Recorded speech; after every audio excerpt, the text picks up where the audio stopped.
കാർത്തികിന്റെ കാര്യം മാത്രമല്ലല്ലോ ഇപ്പൊ ഇവിടെ, ജഗദീഷിന്റെ കാര്യം കൂടിയില്ലേ? മിനിസ്റ്റർ പറഞ്ഞതുപോലെ നമ്മൾ അനുസരിച്ച രണ്ട് കാര്യവും നടക്കും. പക്ഷേ അതിന് അമ്മ സമ്മതിക്കണമെന്ന് മാത്രം. അമ്മയുടെ വാശി കാരണം മാലതി ഉൾപ്പെടെ എത്ര പേരെ വിഷമിക്കുന്നത്. സാവിത്രി പറയുന്നതൊക്കെ എനിക്ക് മനസ്സിലായി. ഞാൻ കാരണം ആരും വിഷമിക്കണ്ട. ആലോചിച്ച് അനുയോജ്യമായ തീരുമാനം തന്നെ ഞാൻ എടുക്കാം. ഇപ്പൊ ആദ്യം ചെയ്യേണ്ടത് ജഗദീഷിന്റെ പ്രശ്നം പരിഹരിക്കുക എന്നുള്ളതാ. മതി, അത് മതി. ജഗദീഷിനെ എവിടേക്കെങ്കിലും മാറ്റി നിർത്തണമെന്നല്ലേ മിനിസ്റ്റർ പറഞ്ഞത്? ആദ്യം നമുക്ക് ഷൺമുഖനെ വിളിച്ച് ഏർപ്പാട് ചെയ്യാം. ഷൺമുഖനുമായിട്ട് സാവിത്രിക്ക് അത്ര അടുപ്പമുണ്ടോ? അങ്ങനെ അടുപ്പമൊന്നുമില്ലമ്മേ. ഇപ്പൊ നമ്മളെ സഹായിക്കാൻ അയാളല്ലേ ഉള്ളൂ എന്ന് കരുതിയിട്ടാ. അംഗബലവും ആൾബലവും കൊണ്ട് നമ്മളെ സഹായിക്കാൻ അയാൾക്കേ പറ്റുള്ളൂ എന്ന് തോന്നി. അതുകൊണ്ട് പറഞ്ഞതമ്മേ. ഞാൻ എന്തായാലും ഒന്ന് ആലോചിക്കട്ടെ. ഇവിടെ ആർക്കും ഒരു വിഷമം വരാത്ത രീതിയിൽ ഞാനൊരു തീരുമാനം എടുത്തിട്ട് പറയാം.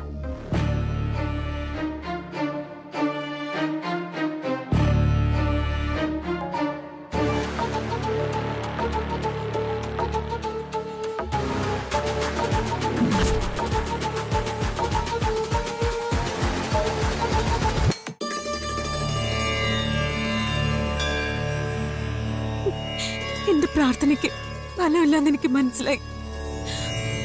അതുകൊണ്ട് തന്നെ ഞാൻ ഇനി ഇവിടെ നിന്ന് കരയുന്നതിൽ അർത്ഥമില്ല. എനിക്കറിയാം ഇതിന്റെ അവസാനം എന്താണെന്ന്. എന്റെ കാർത്തിയേട്ടന് എന്നേക്കുമായി എന്നിൽ നിന്ന് ദേവി തന്നെ അകറ്റും. ഞാൻ ഒരിക്കലും കേൾക്കാൻ ആഗ്രഹിക്കാത്ത അങ്ങനെ ഒരു വാർത്ത എന്റെ കാതിലെത്തുന്നതിന് ഒരു നിമിഷം മുൻപ് എനിക്ക് ലോകം വിട്ടു പോണം. അമ്മയുടെ തീരുമാനം അതാണെങ്കിൽ അത് തന്നെ നടക്കട്ടെ. ഇനി ഇവിടെ വരാനും എന്റെ സങ്കടങ്ങൾ പറയാനും മീനാക്ഷി ഉണ്ടാവില്ല. സത്യം.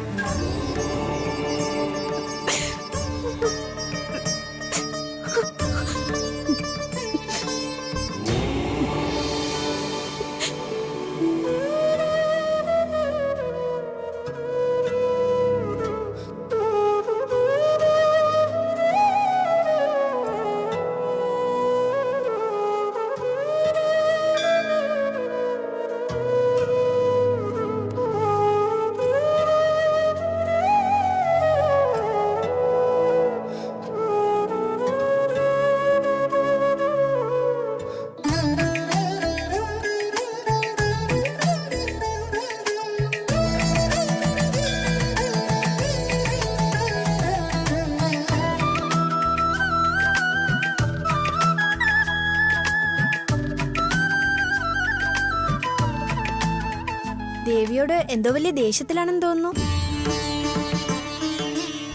എനിക്ക് മനസ്സിലായി ചേച്ചി എന്തോ വലിയ പ്രശ്നത്തിലാണെന്ന്. എനിക്ക് മനസ്സിലായതുപോലെ തന്നെ ദേവിക്കും മനസ്സിലായിട്ടുണ്ട്. പരിഹാരം ഉടനെ ഉണ്ടാവും. അതന്നെ മോളെ എന്റെ വിശ്വാസം. അങ്ങനെ പരിഹാരം ആയില്ലെങ്കിൽ എന്ത് ചെയ്യണമെന്ന് എനിക്കറിയാം. സ്വയം ജീവിതം ഇല്ലാതാക്കും അല്ലേ? എനിക്കെങ്ങനെ മനസ്സിലായെന്നാണോ? ഇപ്പൊ ദേവിയോട് പറഞ്ഞത് ഞാൻ കേട്ടതാ. ഇപ്പോഴുള്ള തോന്നലൊക്കെ മനസ്സിൽ നിന്ന് കളയും. ചേച്ചിയുടെ കണ്ണു നിറഞ്ഞുള്ള പ്രാർത്ഥന ദേവി കേട്ട് കഴിഞ്ഞു എന്ന് തന്നെ കൂട്ടിക്കോ. ഇപ്പോഴുള്ള പ്രശ്നം എന്തു തന്നെ ആയാലും അതോർത്ത് വിഷമിക്കുന്നതല്ല അതിനുള്ള പരിഹാരം. അതിനെന്താ ഞാൻ ചെയ്യണ്ടേ? ഞാൻ പറയട്ടെ, അതുപോലെ കേക്കോ. എന്താ? ദാ അവിടെ ഇരിക്കുന്ന ആ സിദ്ധനെ കണ്ടോ?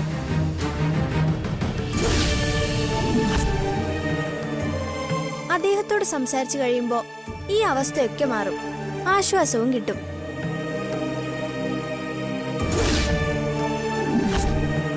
അദ്ദേഹം പറയുന്ന വാക്കുകളില് എനിക്ക് ആശ്വാസം കിട്ടില്ല കുട്ടി. എന്റെ വിഷമവും എന്റെ അവസ്ഥയും വേറെയാ. അതാർക്കും മനസ്സിലാവില്ല. എങ്കിലും എന്റെ ദേവിക്ക് മനസ്സിലായിട്ടുണ്ടാവും. അതെനിക്ക് ഉറപ്പാ.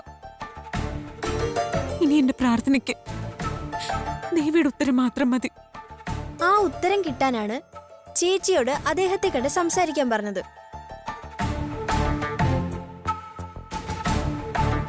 ചേച്ചി പറയാനുള്ളതൊക്കെ ദേവിയോട് പറഞ്ഞു കഴിഞ്ഞു. ഇനി അവിടുത്തെ തീരുമാനം എന്താണെന്ന് അറിയണ്ടേ? ആ സിദ്ധനോട് ചോദിച്ചാ മതി. എല്ലാത്തിനും പരിഹാരം ഉണ്ടാവും.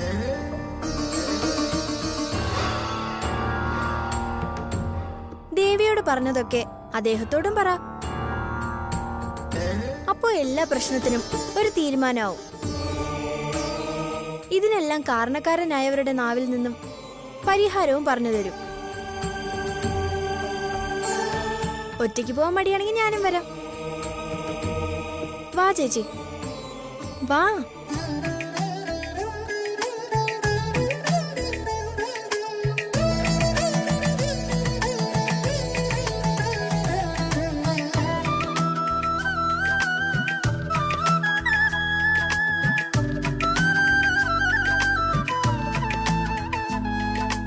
ചെന്ന് വിളിക്ക്. സ്വാമി,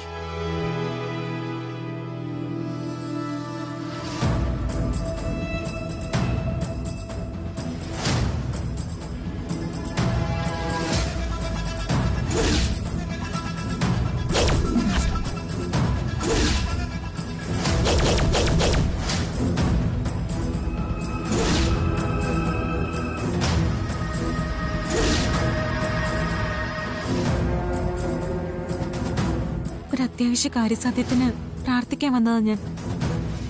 കുറെ നേരമായിട്ടും അതിനൊരു പരിഹാരവും കാണുന്നില്ല. അങ്ങനെ തിരികെ പോകാൻ തുടങ്ങിയപ്പോ ദാ ഈ കുട്ടി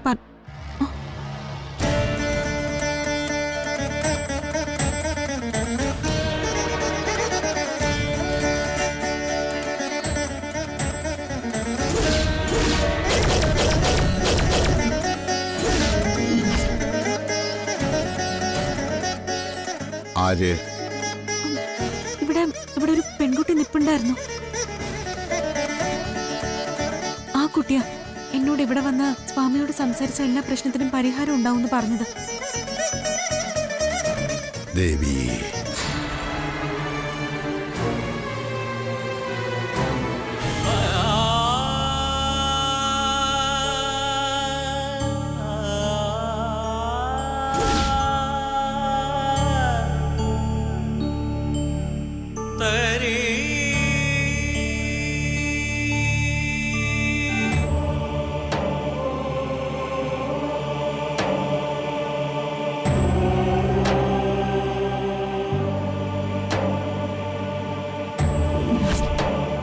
എന്റെ ഭർത്താവ് ആശുപത്രിയിലാ. പറയണമെന്നില്ല. നമുക്കെല്ലാം മനസ്സിലായി. മനസ്സിലാക്കി തന്നു ദേവി. അറിഞ്ഞോ അറിയാതെയോ തെറ്റുകൾ സംഭവിച്ചാൽ, പിന്നീടതിൽ പശ്ചാത്താപം തോന്നിയാൽ അത് തിരുത്തണം. അതിന് ദേവിയായിട്ട് എനിക്കൊരവസരം മനഃപൂർവ്വം സൃഷ്ടിച്ചു എന്നാണ് ഞാൻ മനസ്സിലാക്കുന്നത്. കുട്ടി ഒന്നുകൊണ്ടും ഭയപ്പെടേണ്ട കാര്യമില്ല. പ്രാർത്ഥന ദേവി കേട്ടിരിക്കുന്നു. പരിഹാരവും അവിടുന്ന് ചെയ്തിട്ടുണ്ട്. തകർച്ചയിലാണ് കുട്ടി ഇങ്ങോട്ട് വരുത്തിയതെങ്കിലും തിരികെ വിടുന്നത് സർവ്വ അനുഗ്രഹങ്ങളും തന്നുകൊണ്ടാ. അപ്പോ എന്റെ കാർത്തിയേട്ടൻ രക്ഷപ്പെടുമെന്നാണോ സ്വാമി പറയുന്നത്? അതെ, രക്ഷപ്പെട്ടു കഴിഞ്ഞു. സ്വന്തം ഭർത്താവിന്റെ ജീവനു വേണ്ടി ഉള്ളു തകർന്ന് പ്രാർത്ഥിക്കുമ്പോൾ ദേവിക്ക് അധിക നേരം കണ്ടു നിൽക്കാനാവില്ല. കാരണം ഭർത്താവിനെ അങ്ങേയറ്റം സ്നേഹിച്ച ഒരു ഭാര്യയായിരുന്നു ദേവിയും. ഒറ്റക്കാലിൽ ചിലമ്പണിഞ്ഞ ദേവീരൂപം.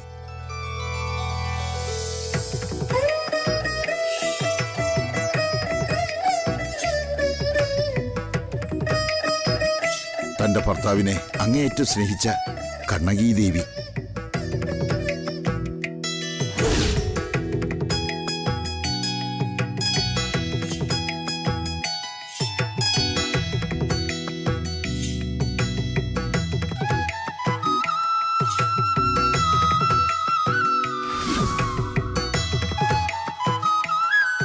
അതുകൊണ്ട് കുട്ടിക്ക് ധൈര്യമായിട്ട് പോകാം.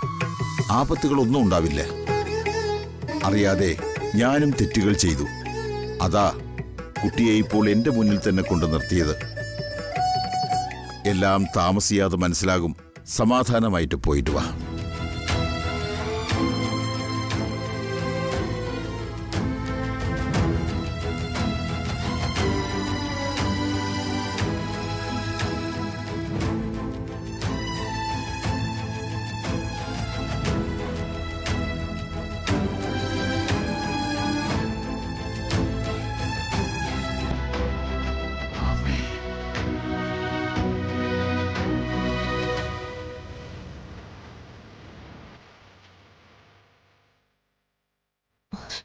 ഞാൻ വിളിക്കാം.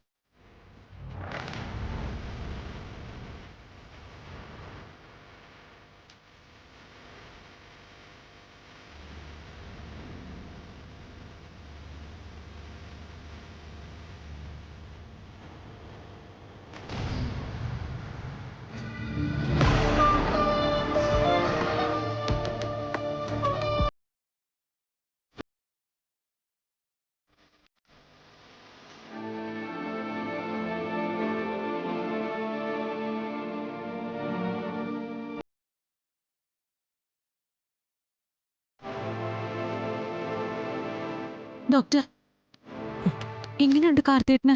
കുഴപ്പമില്ല, നല്ല ഇമ്പ്രൂവ്മെന്റ് ഉണ്ട്. കാർത്തിക് സംസാരിച്ചു. ദൈവമേ, എന്റെ പ്രാർത്ഥന ദൈവം കേട്ടു.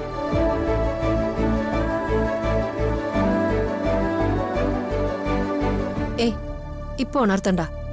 കാർത്തിക് നല്ല മയക്കത്തില. ശരി ഡോക്ടർ.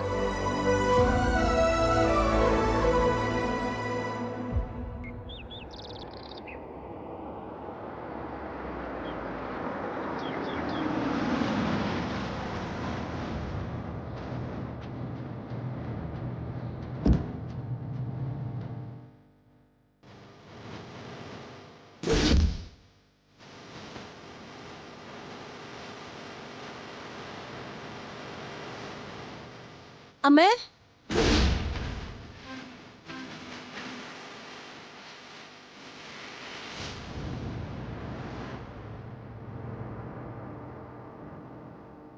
മോളെ, ആരതി എടുത്തോണ്ട് വാ. ആമേ.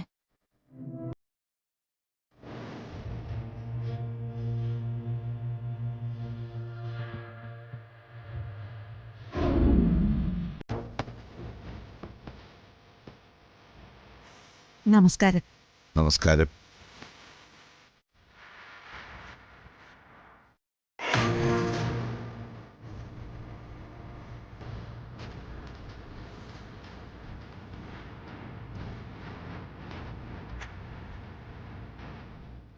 വരൂ സിദ്ധ. ആയിക്കോട്ടെ.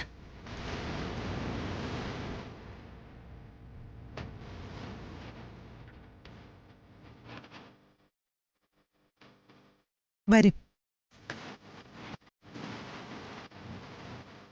ഇരിക്കും. ആ, രാജലക്ഷ്മി ഇരിക്കൂ. ഞാനിപ്പോ വന്നത് രാജലക്ഷ്മി അമ്മയോടൊരു കാര്യം സംസാരിക്കാനാണ്. കാര്യമെന്ന് പറഞ്ഞാലേ എനിക്ക് പറ്റിയ അബദ്ധമാണ്. അബദ്ധോ? സിദ്ധർക്ക് എന്ത് അബദ്ധം പറ്റാന്? പറയാം. അന്ന് രാജലക്ഷ്മി അമ്മ എന്നെ കാണാൻ വന്നപ്പോ ഈ കുടുംബത്തെപ്പറ്റിയും ഇവിടെ നടക്കുന്ന ദുരന്തങ്ങളെപ്പറ്റിയും പറഞ്ഞിരുന്നു. ഓവ്, അതിനുള്ള പരിഹാരം സിദ്ധൻ തന്നെ പറഞ്ഞു തന്നല്ലോ. മീനാക്ഷിയുടെ കാര്യം. അതാണ് ഞാൻ പറഞ്ഞ അബദ്ധം.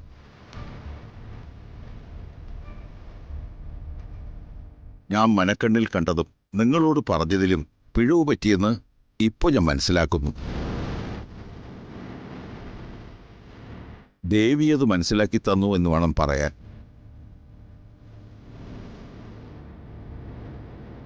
തെറ്റുപറ്റിയാൽ അത് തിരുത്തണമല്ലോ.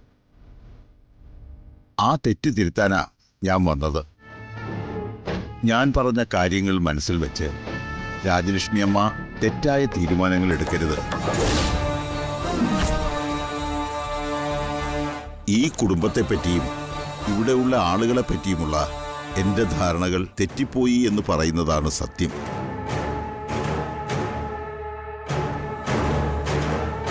ഈ കുടുംബം തകർച്ചയിലേക്ക് പോകുന്നത് മീനാക്ഷി എന്ന് പറയുന്ന പെൺകുട്ടി കാരണമല്ല.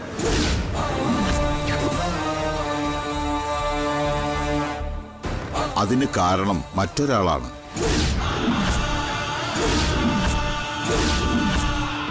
അതിനെക്കുറിച്ച് ഞാൻ വിശദീകരിച്ചാൽ ഇവിടെയുള്ള സമാധാനം എന്നേക്കുമായി നഷ്ടമാവും. അതുകൊണ്ട് തൽക്കാലം ഞാനതിവിടെ പറയുന്നില്ല. ഒന്നു മാത്രം പറയാം, മീനാക്ഷി മുഖേന നല്ലത് മാത്രമേ ഈ കുടുംബത്തിൽ സംഭവിക്കൂ. ആ പെൺകുട്ടിയോട് ഏതെങ്കിലും തരത്തിൽ രാജലക്ഷ്മി അമ്മയ്ക്ക് ഇഷ്ടമില്ലായ്മയുണ്ടെങ്കിൽ, അത് ഞാൻ കാരണമാണെങ്കിൽ ആ തെറ്റിദ്ധാരണ മനസ്സിൽ നിന്നും മാറ്റണം. എന്നിട്ട് യഥാർത്ഥ ശത്രുവിനെ തിരിച്ചറിയണം. ആരാ സിദ്ധരെ ഞങ്ങളുടെ ആ ശത്രു? ആരാന്ന് സിദ്ധർക്കറിയാലോ. പറഞ്ഞൂടെ ആരാന്ന്? ചിലതെല്ലാം അനുഭവിച്ചല്ലേ പറ്റൂ രാജലക്ഷ്മി അമ്മേ.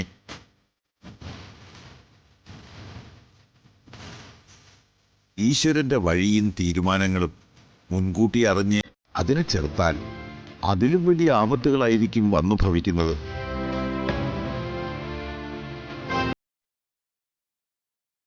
ഒന്നു മാത്രം ഞാൻ പറയാം, ഇനിയും ഈ കുടുംബത്തിൽ ആപത്തുകൾ ഉണ്ടാകും.